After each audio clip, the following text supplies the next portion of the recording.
Hi there, today on Lydia's Books I want to talk about my role as a booktuber. This is part of a tag that I saw over at Cliff's Dark Gems that I thought was an amazing conversation.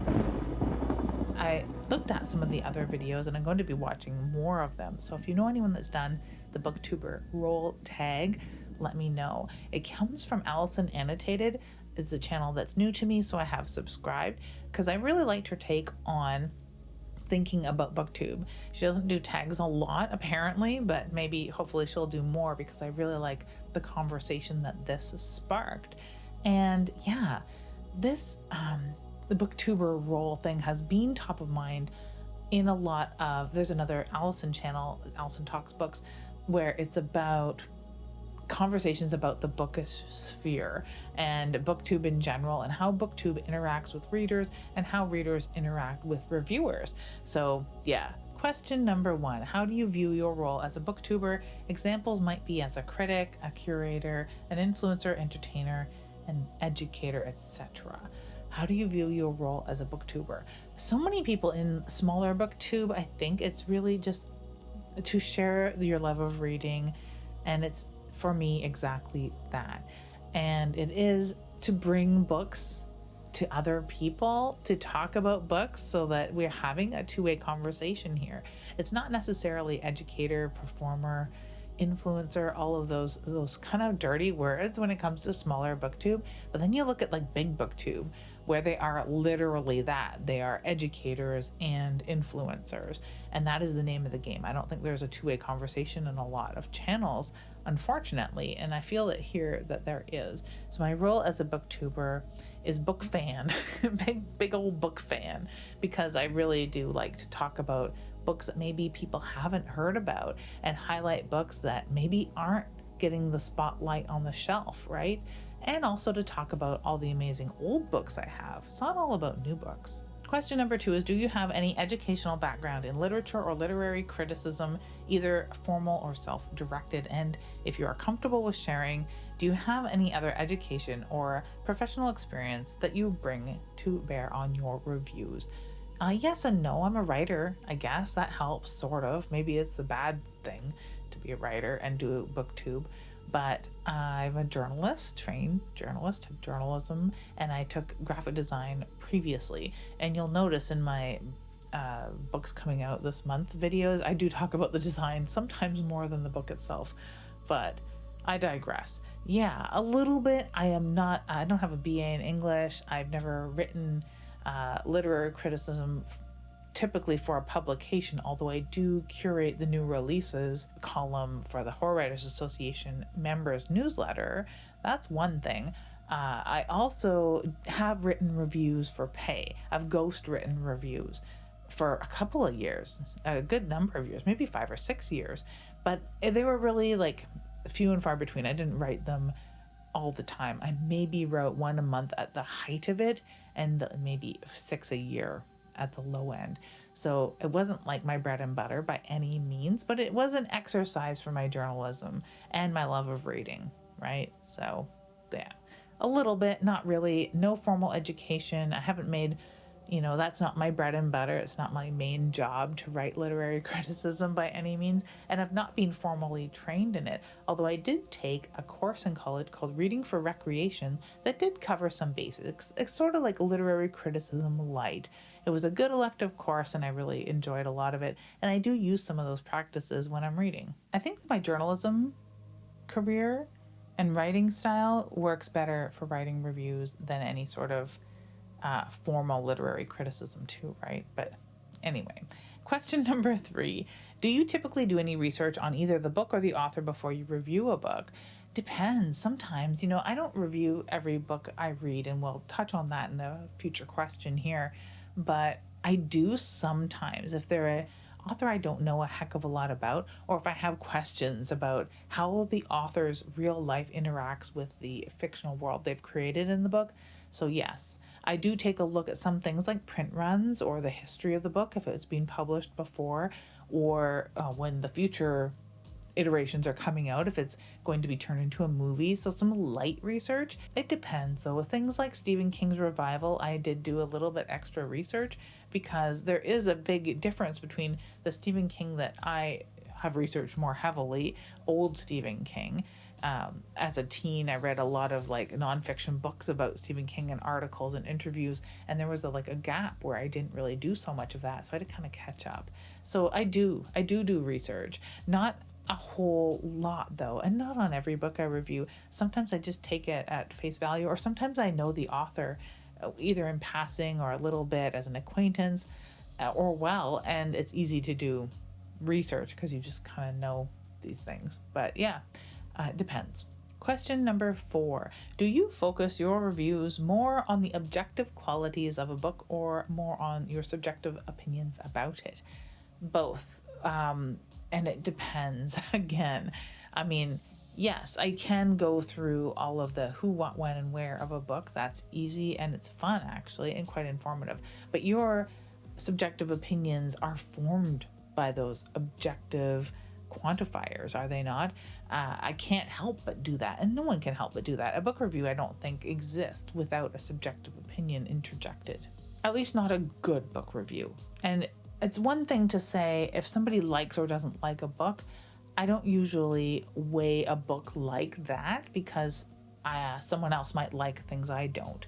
I'd like to highlight things that didn't sit well with me so that people who do like that could understand why others wouldn't, or that it does exist in this book and in what way, so they can make their own decisions, because I'm not there to make decisions for people when it comes to a book review.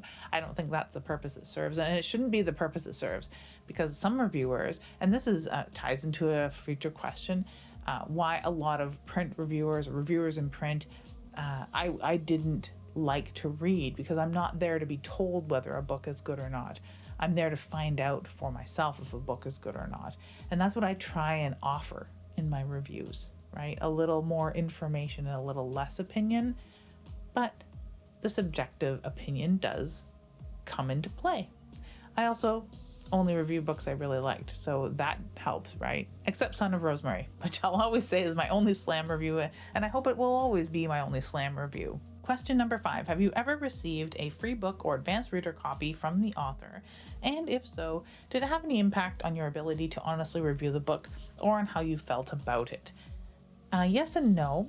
Yes, I've received ARCs, and I've often turned down ARCs on things where I read the description and it just doesn't fit for me. I certainly take fewer and fewer ARCs as the time goes on, because I'm spending more time reading other things, and I often do pick up books that would be offered to me in an ARC on my own volition, for the most part. Like Eric LaRocca books are a really good example. I've received some as ARCs, and I've bought lots on my own. So it's like a 50-50 thing with that. I would always take an ARC for specific writers, always.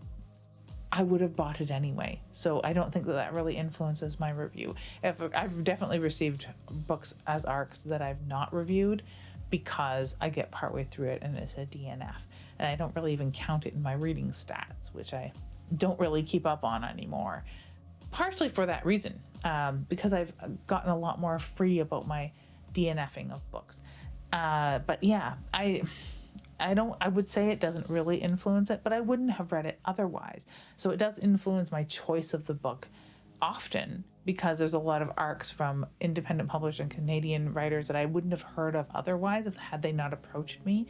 And I do give debut novelists a bit of a benefit of the doubt. There's been a few amazing standout, like, you want to talk about Elliot Gish's Grey Dog, an amazing, amazing work that maybe I did give it a little bit of extra pass because it was a debut author of a Canadian author and offered to me as an ARC, but it's those things together, not just that it was offered as an ARC, right?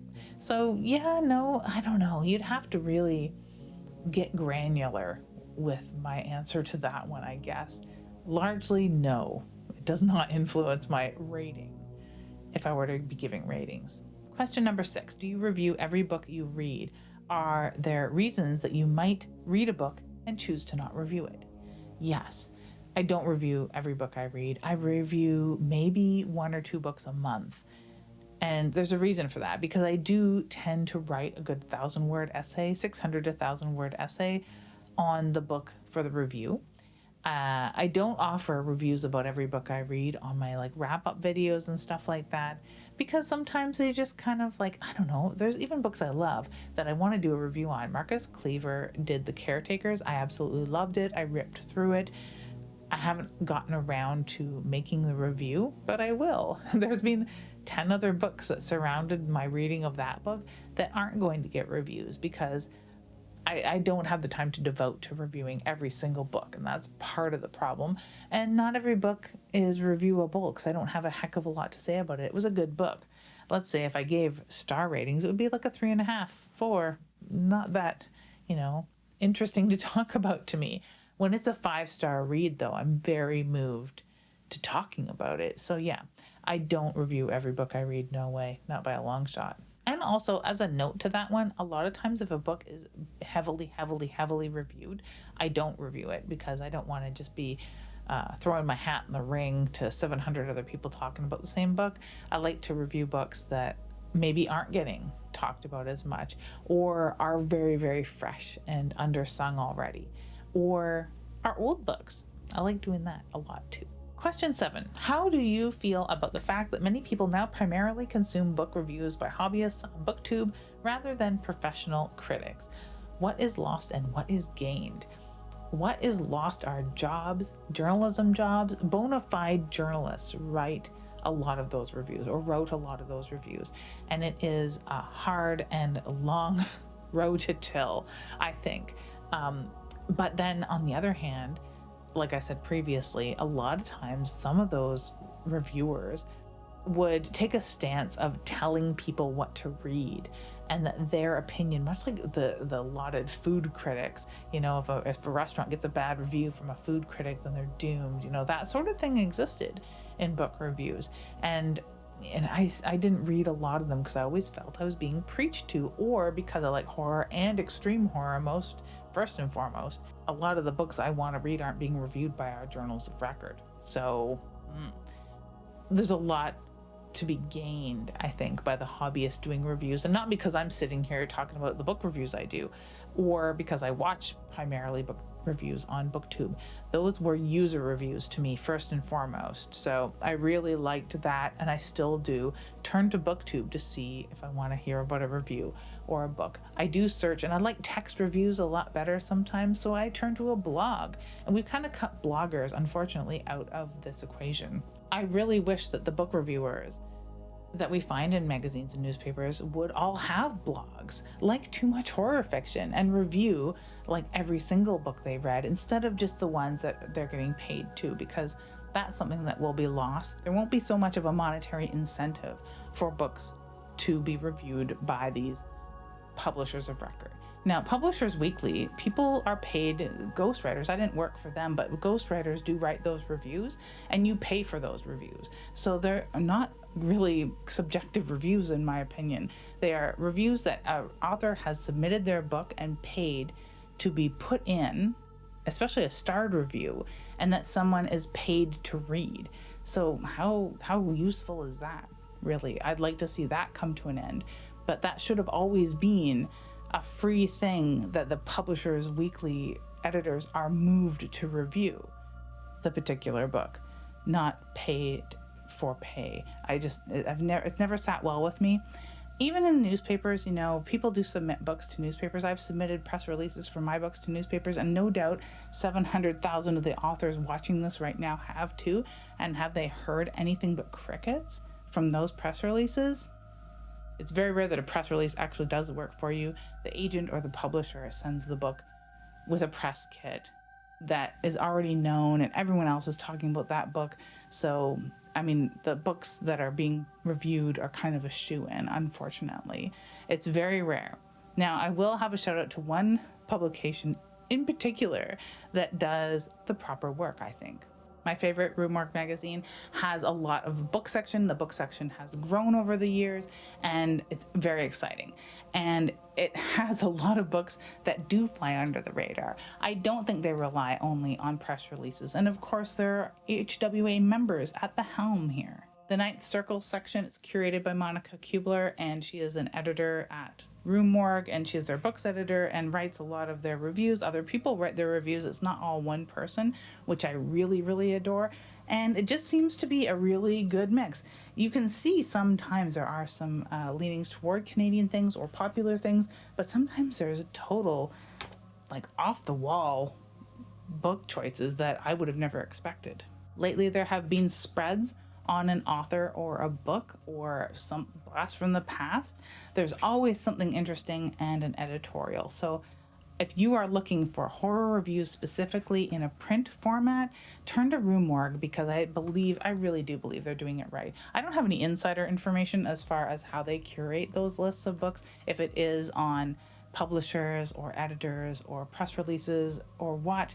I've sent a book to be reviewed ages ago. Pralide Eve was reviewed in the pages of Rue Morgue, and I just simply emailed them and asked if I could submit it, and then sent them a copy. You know, it wasn't complicated, and I didn't have any highfalutin press kit. I didn't have a publisher or an agent or anything like that. So that's just my experience, and the books that I've seen that are written about in the Ninth Circle just speak for itself, I think. So yeah, if you're looking for something for horror specifically and written reviews, Rue Morgue will have what you need. And that's not a sponsored plug, and it's a shameless plug 100%, because I feel no shame plugging what I think is an amazing editorial, amazing journalism, good book reviews of good horror books. So we need more of that. And I think that I'd like to see more people in the horror realm do this. I see Cliff, when he was answering these questions, he was like, you know, because I'm from South Africa, I don't read the Wall Street Journal, and not being familiar with these newspapers and magazines and not getting his reviews from there. In Canada, it's sort of the same thing. I used to read some reviews in the National Post. From time to time, the Ottawa Citizen would cover things. The North Bay Nugget, from where I am, there used to be some articles about Stephen King. I find that a lot of these, because they're relying on the wire services for the most part, and feet on the ground local reporters, and not really getting anything from the middle bandwidth, there's not a lot of like literature and books sections anymore. I don't even know if National Post has a books section anymore. I haven't read a newspaper in quite a while, and I was their biggest proponent for years and years, and still am to a certain degree. I do receive a number of magazines and read magazines quite often. I don't always read their books section because, again, I read horror. But yeah, so the booktuber role tag is so cool. If you are a horror reader, feel free to do this tag. If you're a blogger, do this tag and leave the link to your book blog where you review books down below, because I think it would be really helpful to people. If there are channels that you think I should follow that review books, leave them below too. I think this is part of an answer to number 7 is this is what would be gained by it, is that people can more readily share many different places where different kinds of books are being reviewed, and I think it's cool. I really wish everyone had some time for media presentation and journalism school, broadcast school. I really wish people had time to learn how to present. I mean, I'm not the 100% best at it either, but I have a little bit of training. If you coupled a literature degree with a journalism degree and the video making know-how, you would have a gangbuster book review channel. Hopefully it will be horror. So yes, thank you for doing this tag, Cliff. This was a really fun conversation. I'm going to be, like I said, looking for more horror booktubers that have done this tag. And thank you to Allison Annotated for coming up with this tag in the first place. I think it's a really good conversation to be had. Do you think that the reviewer, the loss of the reviewer, the death of the book review is a good thing in print because it exists elsewhere? Or do you think it doesn't exist the same and it's a horrific loss? Let me know in the comments below. Thank you so much for watching, and have an ooky spooky day.